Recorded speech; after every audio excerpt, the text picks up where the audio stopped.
எல்லாருக்கும் வணக்கம். நாளைக்கு எலெக்ஷன் டே. இந்த வீடியோ வந்து பார்த்தீங்கன்னா, இந்த டிஎம்கேவோட 8000 கூப்பனுக்கும் ஏடிஎம்கேவோட 10,000 டம்மி செக்கும் சண்டை போகிறவங்களுக்கான ஒரு வீடியோ. இப்போ இந்த 8,000 இல்லை 10,000 டம்மி செக்காக நீங்கள் ஓட்டு போடுறீங்க அவங்களுக்கு, இல்லை இந்த 1000 1500 ஓட்டு அன்றைக்கி வாங்கிட்டு ஒரு பிரியாணி குவார்ட்டர் அந்த கேட்டகரியில் நீங்கள் போயிட்டு டிஎம்கே ஏடிஎம்கே ஓட்டு போடுறீங்க அப்படின்னா, நீங்கள் வந்து எவ்வளோ பணத்தை இழந்திருக்கீங்க, இழக்க போகிறீங்கக்கான ஒரு வீடியோ. பட் இது கொத்தடிமைகளுக்கு இது பொருந்தாது. அவங்க செக்கு மாடு மாதிரி சுற்றி அங்கேயே தான் வருவாங்க என்ன நடந்தாலும். சரிங்களா?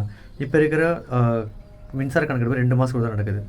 நம்ம தமிழக தலைவர் விஜய் அவர்கள் என்ன சொல்லியிருக்காருன்னா, 200 யூனிட் இலவசம், அது இல்லாமல் மாதம் கணக்கெடுக்கிறேன்னு சொல்லியிருக்காங்க. அப்படி வந்து பார்த்தீங்கன்னா, இப்போ கரண்டாக வந்து நம்ம ஒரு ஃப்ரிட்ஜு, ஒரு வாஷிங் மிஷின், ஒரு டிவி, ஒரு ஏசி, 2 ஃபேன் இருக்கிற ஒரு வீட்டுக்கு வந்து பார்த்திங்கன்னா மாதம் 1500 வந்து குறைஞ்சபட்சம் மின்சார கட்டணமாக கட்டிக்கிட்டு இருக்கோம். வருஷத்துக்கு 6 தடவை கட்டும்போது அது வந்து 9,000 ஆயிடுது.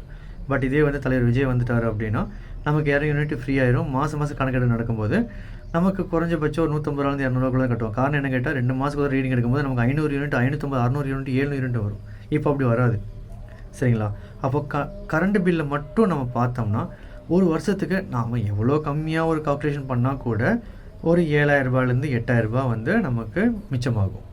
இதுவே வந்து இன்னொரு ஸ்கீம் 6 சிலிண்டர் இலவசம் சொல்லும்போது நமக்கு ஒரு சிலிண்டர் 920 900 வச்சுங்க ரவுண்டாக 6 சிலிண்டர் வச்சு 5,400 ஒரு வருஷத்துக்கு 12,000 வந்து மிச்சமாகுது.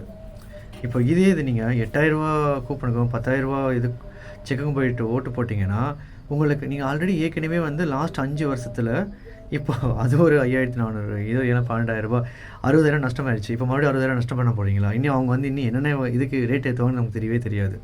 சரிங்களா? அப்படி இருக்கும்போது ஒரு யோசனை, ஒரு குடும்பஸ்தன்னு சொல்லி யோசிக்கும்போது நமக்கு தாவேக்கா தான் நமக்கு பெஸ்ட்டு சாய்ஸ். லாஸ்ட் வீக் கூட சர்வேயில் ஒரு அம்மாட்ட கேட்குறாங்க, நீங்கள் யாருக்கு ஓட்டு போடுவீங்க கேட்டால் நான் திமுக தான் ஓட்டு போடுவேங்கிறது. அடுத்த கேள்வி கேட்குறாங்க, போன மாதம் கரண்ட் பில் எவ்வளோ கட்டினீங்க கேட்டால் எனக்கு தெரியாது, என் பையன் தான் கட்டினான்னு. இப்போ அந்த பையன்கிட்ட போய் கேட்டோம்னா என்ன சொல்லுவார்? இல்லை நான் வந்து தாவேக்கா தான் ஓட்டு போடுவேன் பாரு. கரெக்டுங்களா? இதுதான் நான் சொல்லுவேன். ஒரு தடவை ஓட்டு போடும்போது ஒரு யோசிச்சு பாருங்கள். நீங்கள் இப்போ 8,000 வாங்குறது, நீங்கள் மறுபடியும் 80,000 கட்ட போகிறீங்க அவங்களுக்கு. அதுக்கு நமக்கு ஓட்டு போட்டி தாவேக்காவுக்கு விஜய் சாருக்கு ஓட்டு போட்டிங்கன்னா நீங்கள் பெட்டர் லைஃப் வாழலை. இப்போ வந்து குழந்தை இருக்கிற தாய்மார்களுக்கு, பெண் குழந்தை தாய்மார்களுக்கு 12வது வரைக்கும் படிக்கிறதுக்கு மாதம் 15,000 12,000 போடுறேங்கிறாரு. அதெல்லாம் மாதம் 2,000 எல்லா பெண்களுக்கும் உதவி செய்ய சொல்கிறார். இப்போ எவ்வளோ தூரம் குடும்பத்தோட தலைவனுக்கோ தலைவிக்கோ யாரோ வேலைக்கு போகிறாங்களோ அவங்களுக்கு எவ்வளோ காசு மிச்சமாகும். இப்போ இருக்க கடன் சுமையில் ஆல்ரெடி எல்லாருமே சிக்கி சின்ன பண்ணிகிட்டு இருக்கும்போது இது பெரிய ஹெல்ப் இல்லையா? ஸோ நாளைக்கு ஓட்டு போடும்போது உங்கள் எதிர்காலத்தை யோசிச்சுட்டு ஓட்டு போடுங்க. உங்கள் ஓட்டு தாவேக்கா தலைவர் விஜய்க்கும் விசில் சின்னத்துக்காக இருக்கட்டும். வாகை சூடும் வரலாறு திரும்பட்டும்.